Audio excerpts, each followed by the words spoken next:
Every week we chat to ex-players, supporters and invited guests here on Belmont Banter. Welcome to the official podcast of Whitstable Town FC, whose main club sponsor is Fibertech UK Limited. Hello again everyone and welcome to Belmont Banter, and today's guest is none other than Steve Hearn.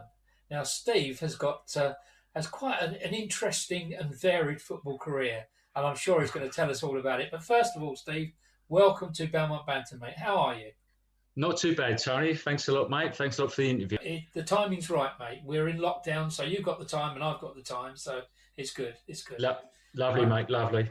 If you'd like to start by telling me your sort of like earliest recollections of football, where did you sort of like first start kicking a ball about? Well, I think back in our day, I mean, kids didn't start really playing football for football teams until about 9 or 10. I know these days, like clubs pick them up at 5 and 6 and what have you. The earliest memory I remember is playing for a team called Owls from the Gray's End League. Terry Stevens was the manager. He was like one of the fathers, if you like, of one of my mates at school. Yeah. So I remember playing for them. But when I first started, I was a wee lad. I mean, I was like one of the small kids in the team. You know, everyone was shooting up, and I was staying the same height. And I remember playing in midfield for Terry's team, the Owls. And I played about 5 or 6 games, and then found myself on the bench for the rest of the season because the big lads were just pretty much too strong for me. So that's really as I remember it. I remember playing as a kid when I was about 9 years old. Yeah. And then from there, when did you progress to school football? Yeah, I played school football. Played for the district for Gravesham. I had trials with Kent, but didn't get through. But I started at that age, 11, 12, 13, started to grow a bit then. And I kind of like the idea of scoring goals. So I thought to myself, well, maybe a manager would come along and put me up front, which actually happened. I went to Dartford Youth. Dickie Mace, I don't know if you know Dickie Mace, was his chairman at Dartford. I've heard the name, Dickie Mace. Yeah, they were called Bar-Ray, but they become Dartford Youth. I was about 15, 16 then, and played up front. Andy Essenthaler played in the team, funny enough. He was one of my old schoolmackers. And so played up front, scored a couple of goals here and there, and it just went from there. Obviously progressed then to just Gray's End League football, you know, local league football. And I played for a team called Greenways. Greenways, heard of Greenways, yeah? We were probably by far the best team in that league. There was EPM, was another side, but we won most things in that league. And I started to get a knack of scoring goals. And so then we actually had a cup game against Corinthians in the Kent, I think it would have been the Kent Senior Trophy. And Corinthians then were a Southern League side. So we got little Gray's End League side Greenways playing Southern League. I mean, we're probably talking about 3 tiers up. Oh yeah, 3 or 4 tiers up. We went 1-0 up. I scored, and at the end of the game, I think we lost 3-1. But it was one of the worst. I think the worst weeks for rain we ever had. We played on an absolute quagmire of a pitch, so it was good. It was a good leveller for us, to be fair. And we give them as you know, a really good game actually. And Mark Freeman played up front. If you even know Mark, he played for Sittingbourne and Tonbridge. He played up front with me, and he had a few chances. I had a few chances. It could have been a different story. But after that game, we get a call from 4 of us from the team. Get a call from Tony Sitford, and would you like to come to the Corinthians next season and give it a go in a Southern League, which obviously was a great leap, massive leap for us local boys. And that's where really me and Mark Freeman started. We went to play for Corinthians. Again, Andy Essenthaler was playing for them, Andy Douglas, Johnny Hunt, a good side. But obviously, Corinthians have always been the same, and I believe him. So now to today, you might be able to tell me, Tony, but they had a chairman called Ron Billings, who was a millionaire, but he didn't pay the players. He said that it was an amateur sport. We don't pay players. Everyone should go out for the fun of it. Which I believe, even to today, the Corinthians, I believe they're in the Kent League now, doing well. And they still keep the same policy. Now, how the hell they're doing so well, I don't know. But yeah, that was the case. So I spent 2 seasons with Tony in the Southern League, scored a few goals. I was never really, I think more, I would always say I was like my hold-up man as a centre forward, and I always had a quick lad alongside me to score the goals. I'll get my fair share, 15, 20 goals maybe. Probably not prolific, if you like, as a prolific striker. So anyway, after that season, the second season with Corinthians, the assistant manager then was Tommy Sampson, which I'm sure you know, Tommy. I know Tommy. And he was given the Sheppey job. So I decided, well, he asked me, he phoned me up, he said, would you like to come? It's a drop down into the Kent League, but Sheppey up, I'm not doing so great at the moment, or I haven't been doing so great. Let's get, we're going to try and get a team together to do well in the Kent League. I said, and it was, I'd done 2 years with Corinthians, and I thought, well, we'll have a change and we'll go at Sheppey with Tommy. And I think his assistant was John Roseman, and I think Charlie Pooley. Yeah. And John Roseman. I think the 3 of them got together and we got a team together. And I went to Sheppey. So we started to get results at Sheppey, started to progress. And this is this is quite a funny story. We played, oh, sorry, I'm going too far here. Now, we played at Botany Road, and the council decided that they were going to turn Botany Road into I think a supermarket and loads of flats and all that. They were going to close Botany Road down. So it's at the end of that season, and this is the first season that Tommy came down, brought us down.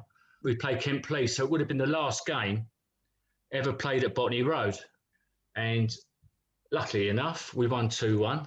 Wow. So I scored both goals. And so I'll go down as the last goal scorer ever to score at Botany Road, which I'm quite proud of. we then this following season, we grand shared with Faversham, and the first friendly we played was against Whiteleaf, and I had an absolute stormer. I scored 3 goals by half time, and Tommy brought me off and said, "Steve, great, you've done well." He said, "It's obviously pre-season. We're going to give him a try, this a try." And I was chuffed, I was chuffed just at half time, coming off and scoring 3 goals. But I'll go into the story later. But I'll find it to tell you what happened there, because about Christmas time, I can't remember who we played now. I think it was Tonbridge Wells. We beat Tonbridge Wells.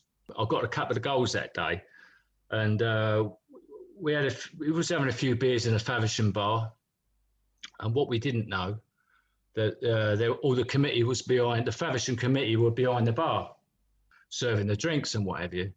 Anyway, me and I don't know if you've heard of Mark Rees, Mark Rees, the goalkeeper. We kind of like had a few drinks too many, to be fair, and we started to show our bottoms and start dancing around. There was music going on, and we was dancing around, and we was just dropping our strides, Anyway, I didn't think nothing of it, and I get a call on the Tuesday from Tommy. He said, "Steve." I said, "Well, what's that, mate?" He said, "I've got to let you and Mark go." I said, "Well, why is that then, Tom?"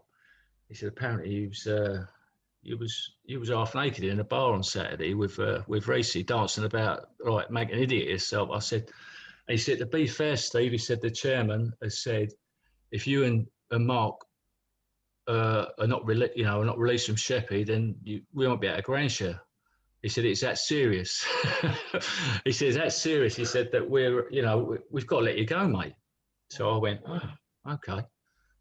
All right, fair enough." So that happened, and then that night I get a phone call from Phil Emblem, I said, Phil phoned me up. Never spoke to Phil before. He said, Steve, he said, yeah, I've heard you've been outed from Sheppey. I said, yeah, we had a little bit of shenanigans on Saturday. I said, he said, I'd love you to come down to Tonbridge.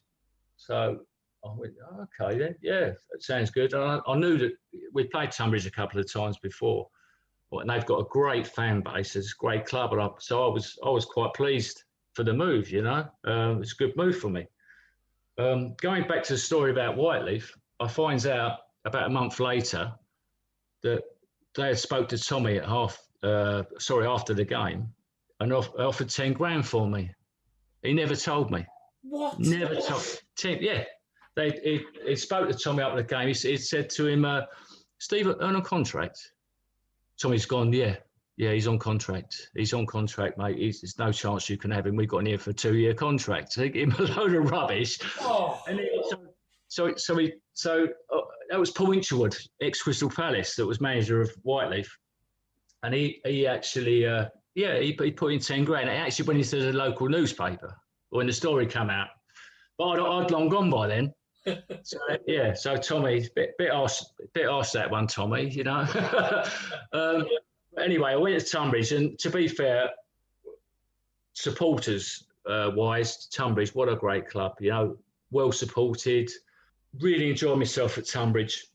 The first season, I came in January, and Gary Julians was the centre forward there with Mark Freeman, I think, and Gary got injured the week that I actually come to the club. So, bit harsh on Gary, but I was lucky to get straight into the side. We played Chatham Town, our first game, scored a couple of goals down at Chatham, and then we played Tunbridge Wells on the bank holiday and scored against Tunbridge Wells, which made me a favourite with the fans straight away, obviously being Tonbridge Angels against Tunbridge Wells. For some reason, I decided to run around the back of the goal because they were all holding their arms out. And I did the high five all around the back of the goal. And I carried on doing that every time I scored for Tunbridge. They loved it. So I was a bit of a fan's favourite there. And we went on that season to win the Kent League. Funny enough, beating Sheppey in the last game. So it's all roundabout, turns and roundabouts, like, you know. But so stayed there. The following season, we went up to the Southern League, and to be fair, we held our own in the Southern League. I think we finished about mid-table, so it was a really good time there. The following season, or pre-season, I get a phone call from John Adams, Chatham Town, and he asked me if I'd like to come down to them. For some reason I went, and I don't know why I went, because I was enjoying myself at Tonbridge, but it was another challenge. I think any club I've probably spent 2 seasons with, and I just moved on to the next one, you know. For some reason, I don't know, but went with John, and I played up front with Lee Innes, who was a tremendous, again, you know, me being a hold-up man, if you like, score me goal here and there. Lee Innes was tremendous. Lee Innes was massively paced, scored untold goals, but I'd like to say that I was involved in that, you know, with the hold-up play and flick-ons and what have you. So so I played there with John. Had a couple of seasons. I think we finished in mid-table both seasons, and I was gonna. This would have been the first. This would have been 3 seasons at the same club. So I played the first game on the Saturday, the third season for Chatham, and on the Tuesday I was training, and some of the lads were going, Steve Lovell at Sittingbourne, Steve Lovell at Sittingbourne. I said, what's up? They said they're going to put a 7-day approach in for you. Yeah, oh really? I went, what, Sittingbourne with the Fletcher, the chairman and all that, they've got a bit of money, ain't they? And there's a few of them, I think it's Lloyd Hume said to me, yeah, they got some money, Steve. So anyway, the following Saturday, John Adams said to me, we've had an approach by Sittingbourne. I went, oh, okay, mate. As if I didn't know. I kept it to myself. And I played that day, done well. I don't know if I scored that day, but I obviously played well enough because Lovell was there watching. And the Southern League season started the week after, 2 weeks after the Kent League. And he said, our season starts next week. He said, I'd like to bring it to Sittingbourne. So I went. So I phoned up John straight away. I said, well, I've got to speak to my manager first, find out, tell him what the situation is. So I just phoned up John. I said, John, I think Lovell's coming for me at Sittingbourne. He said, how much? How much is he offering?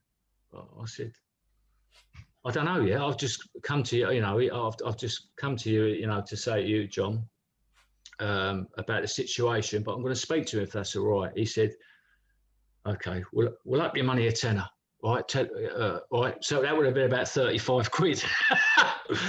So I went, all right, okay. So I'll go back to Lovell, and the figures that he was coming out with were unbelievable. I mean, I was gobsmacked after he said to me there was goal bonuses involved, there was pounds for points, God knows. It was. I mean, I won't tell you how much it was, but it was a lot of money.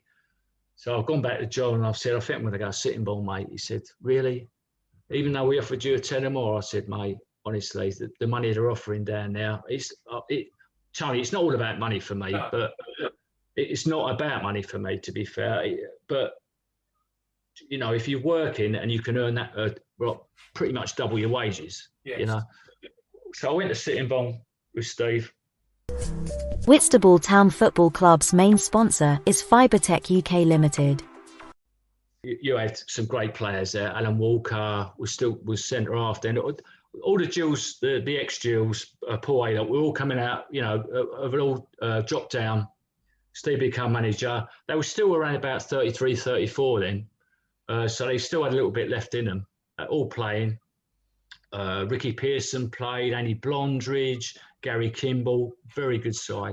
I was quite, to be fair, most of my, apart from Corinthians, I played in the Kent League, so it seemed like a step up and a little bit in awe, that they'd taken me up there and that. Anyway, he had a young lad from Wolves. I can't remember his name, but he was a trainee at Wolverhampton Wanderers, and they wanted to give him a season's loan and to play up front with me. Again, a quick lad, and I thought, oh, good. Anyway, he played about 3 games, and he was absolutely rubbish. So Lovell, from there, from August to Christmas, there was. There was a quiz at Christmas. I remember being a quiz at Christmas. The club always had in a programme, a little quiz saying, asking questions about football. And one was, how many players has Steve Hearn played up front with in the last 4 months? That was one of the questions. Yeah. And it was 7. So, yeah, Lovell had tried. Lovell ended up playing me at Christmas.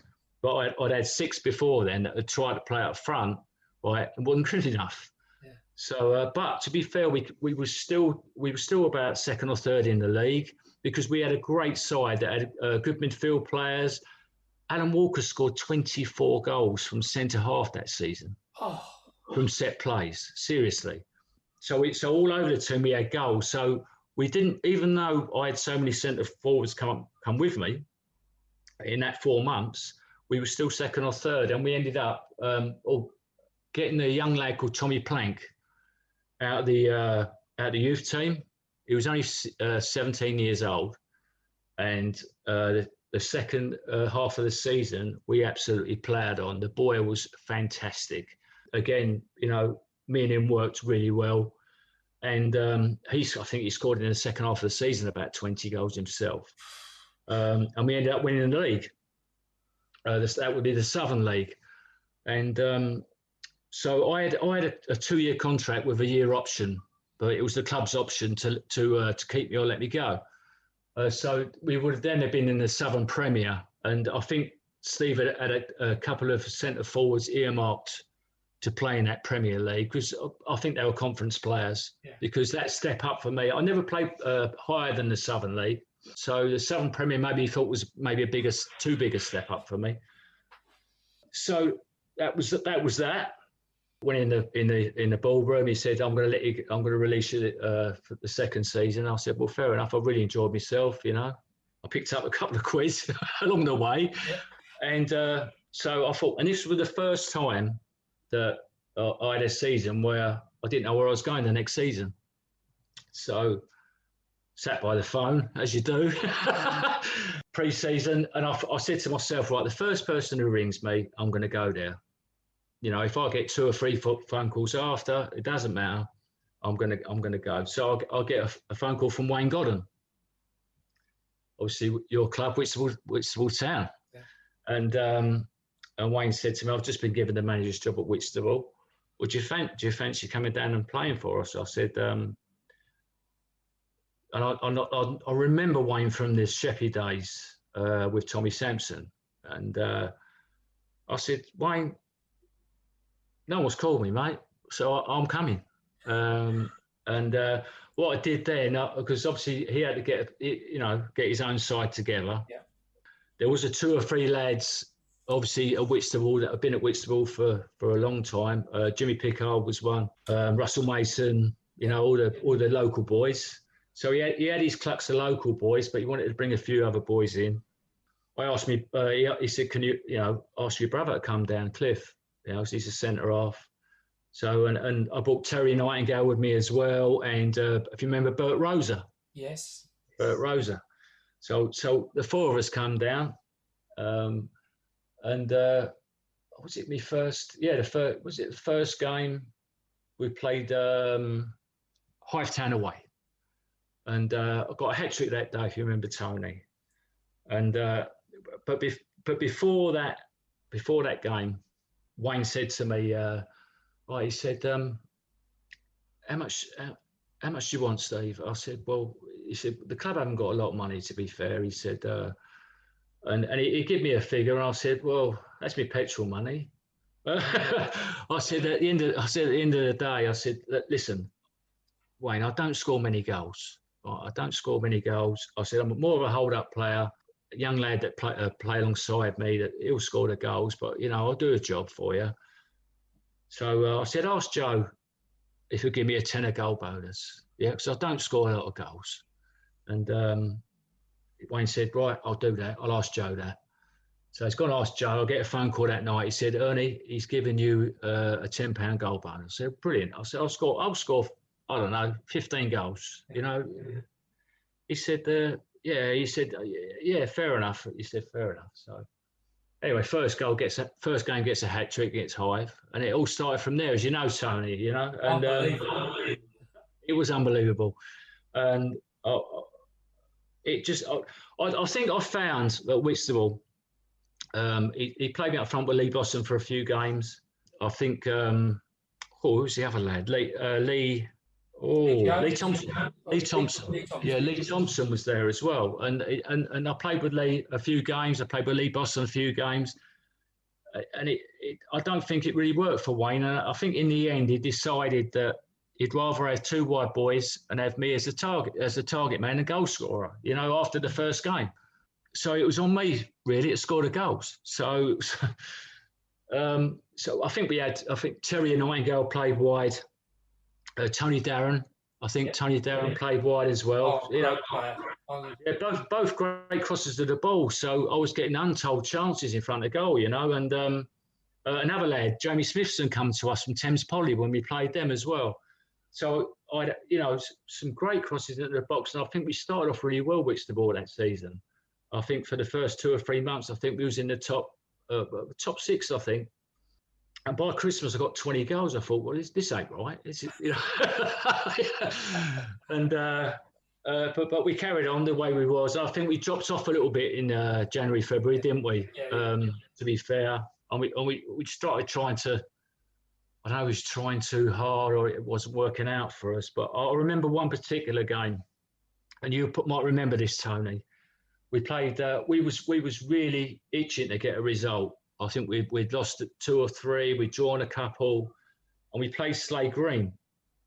And we went, well, what I thought we went 1-0 up, because I hit one from about 25 yards. It went in the top corner, and for some reason the ball's kind of flipped up back up. Anyway, we all went off celebrating, and the referee blew his whistle and said, "Goal kick." And we went, well, "Why goal kick?" He said, "Well, the ball come back into play. It didn't go in the net." And I couldn't believe it. I think I got a yellow card for swearing and what have you. At half time, the referee started walking towards the goal. And I thought, what's he walking towards the goal for? So I followed him to the goal because I was still fuming. Yeah. And he actually tied up the net in the top corner. Tied up the net where the hole was, where the ball had gone through and back over onto the pitch.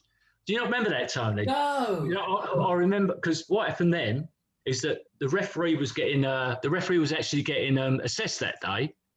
We all sat in the changing room, and I went, "Wayne, it was a goal. It was a goal." What the hell? And you could hear the referee getting absolutely demolished in the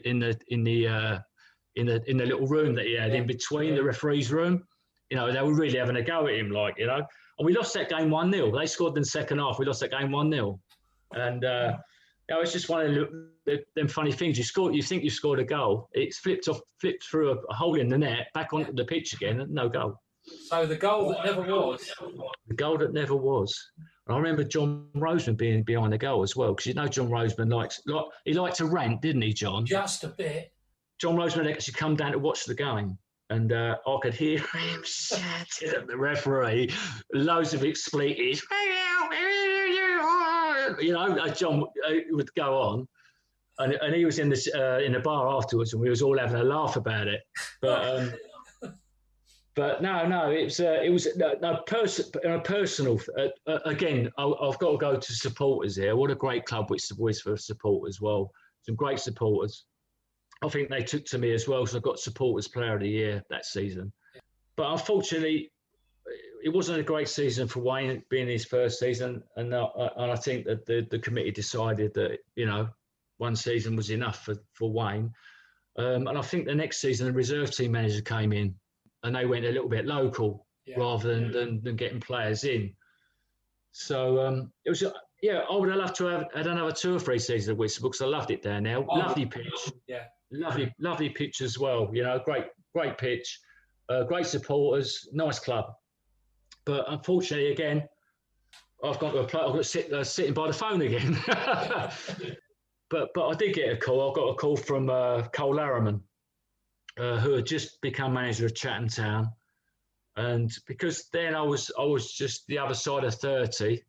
He asked me if I wanted to be his assistant manager as a player as well.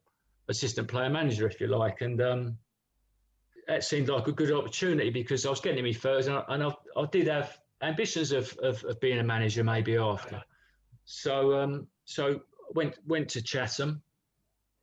We had a fair season in the Kent League. I think we finished mid-table, but just before the season finished, Cole was offered a youth academy job at Arsenal, and so he took the opportunity and went to Arsenal. Peter Enright, the chairman, said to me, "Well, assistant manager." Well, Carl already said to Peter, "Look, Steve's up for it. He's up for managing the side, and probably will still be playing until he feels fit that he's probably too old to play." And by what was it now? 32, 33. So I took over the reins the following season, and in the Kent League, and got Tommy Sampson had a problem. I think Tommy Sampson's Deal Town. He had a great team at Deal Town, but I think all the money folded up at Deal, and so give me the chance to make a couple of phone calls, and I got hold of Peter Coupland and said, "What's happening down at Deal?" He said, "Well, the money's gone." So that great side that won the FA Vase, I think. They were up from leaving, obviously for leaving the club. So I managed to get Phil Miles, I managed to get Peter Coupland, Steve Best, Dave Monteith, and Wayne Squeezo. Oh, I've got half of the Deal side, So luckily the chairman and the committee upped the budget a little bit, and we got these players in, So I was very lucky to have a good side to start that foreign season. And towards the end of the season, it was very tight. Us and Herne Bay. What was the manager of Herne Bay? Nick Denley. Nick Denley. Anyway, it was one of them seasons where towards March and April it was very wet. It rained a lot, very heavy pitches, and we had in 1 month. Well, I think we had about 3 games called off, and so Herne Bay had finished their season, and we still had 3 games to play, and they were 7 points clear, and we had 3 games left. So we need 9 points.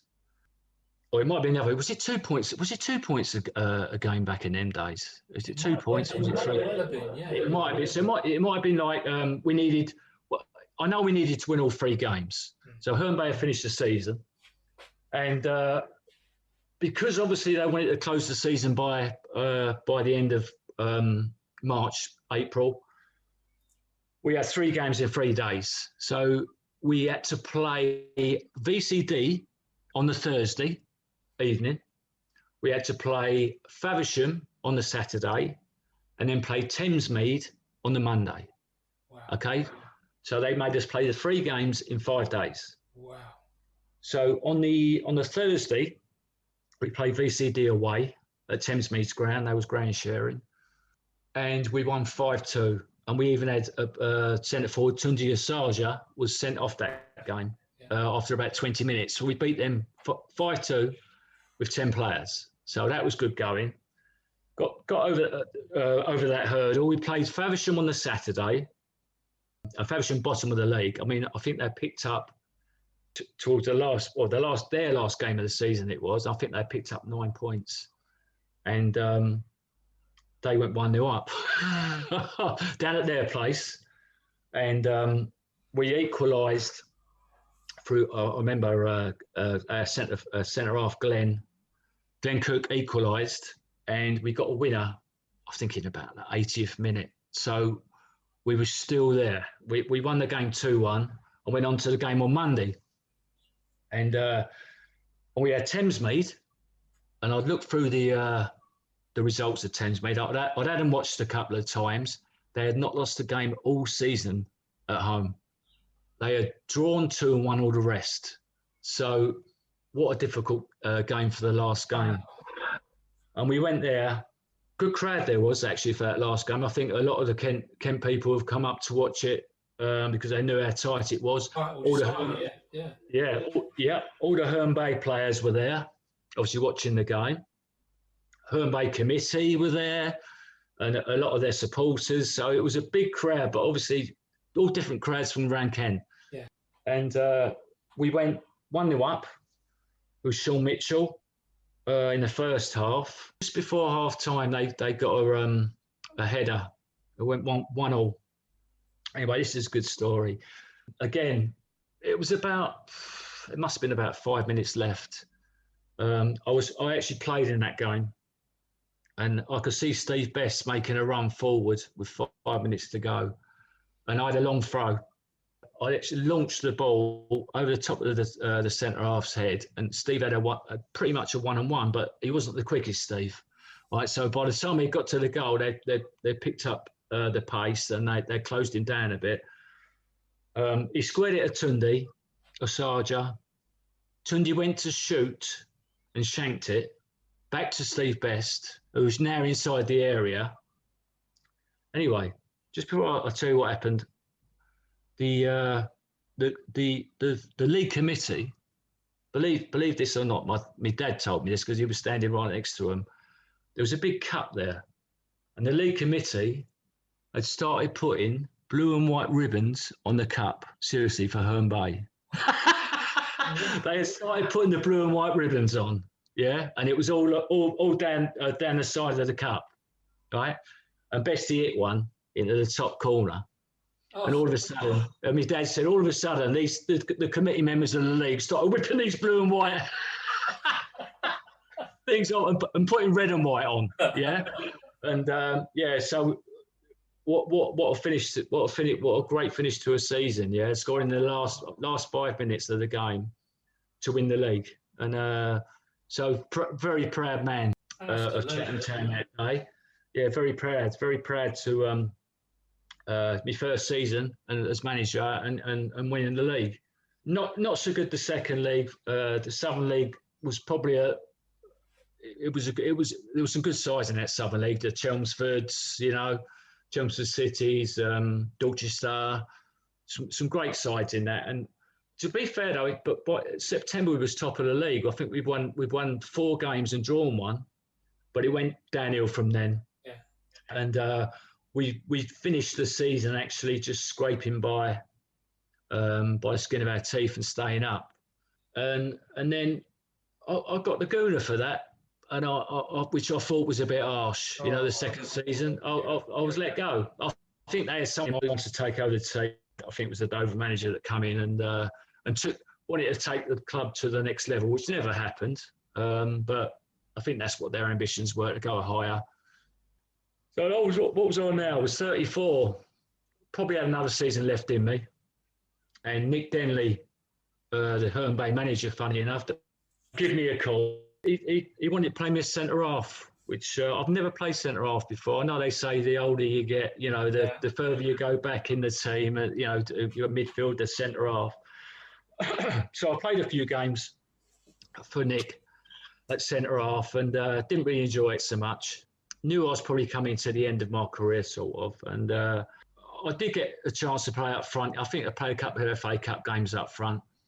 But I'd kind of thought at that time, maybe it's time to call it a day for playing wise, and really never really took the step of going back into management. I think I just I don't know. I think after the what happened at Chatham Town, I think I decided that it was a little bit gutting for me, son. I lost the job there for no particular reason, and kind of fell out of love with the game a little bit. Yeah. I think Nick knew that. I spoke to Nick a couple of times about it. I said, look, I don't really want to play centre half. Thanks for offering me to come down, but I think I'm going to retire, mate. Yeah. And I left it there really. So that's it in a not so much a nutshell, but that's. But well, what a career, mate! Honestly, unbelievable. Really was. I mean, you've gone right the way through from playing, kicking it about in a park, and then all of a sudden you end up in the Southern League. It's just amazing. Yes, it's amazing. It's an amazing story. Yeah, it's an amazing story. From like you say, from being like in the Gravesend League and then making my way up and playing Kent and Southern League. But the thing is with Tony, with all this is the friends you meet and the friends, obviously at Tony, I haven't seen you for 25 years, and things like that. And it's great to talk to you about my career and that, and the friends, so many footballing friends I have now, through the Facebook and whatever, keeping in touch. And I also like to organise a little get-togethers when I can, just to keep in touch with people, because it's a great footballing family, the Kent footballing family. It really is, yeah. I mean, once this COVID nonsense is all finished, and we can all meet up and shake hands and have a beer and all the rest of it, I'm going to get everybody that's been on here. They're all going to get an invite, and they can bring mates with them as well. We'll have a real, it'll be a real nice get together. Looking forward to that, Tony. Looking forward to that immensely, mate. Looking forward to it. Steve, I've really enjoyed today, and thanks to your wife Lorraine for being the instigator and the go-between, which has been really good. So she's got a mention as well. That's lovely. You've mentioned loads of people, which is wonderful, and so you can send it on to all your buddies. So I'll just wind it up now. So from me here at Belmont Banter and Steve Hearn on the other end of you're in Zoom, so it's good. Thank you very much for listening today, and I've really enjoyed it, Steve. Absolutely fantastic. And don't forget, if you want to hear Steve's story, you know where to get it. It's on all the media outlets. It's on Google Play. It's on Apple Podcast. It's on Audible. It's on... That's great, mate. So from me here... Been a pleasure. And you, Steve. Absolute pleasure. Absolutely brilliant, Steve. Well done, mate. Thank you very much. Cheers, mate. No problem. Cheers, buddy. Thanks, Steve. Whitstable Town Football Club's main sponsor is Fibertech UK Limited. They are providers of optical fibre services to the telecoms industry, specialising in optical fibre provision, local and long haul. We offer a full turnkey solution to our clients throughout London and the south of England. Contact us through the website for more details. Your host, Tony Rouse, every week on Belmont Banter for news about local football in Kent and beyond. I do hope that you've enjoyed today's episode of Belmont Banter. Don't forget there's a new episode out every week which comes out on a Sunday night, early Monday morning. And you can leave your suggestions for a guest to invite at the end. And leave a like and don't forget to pass it on to all your mates. Cheers!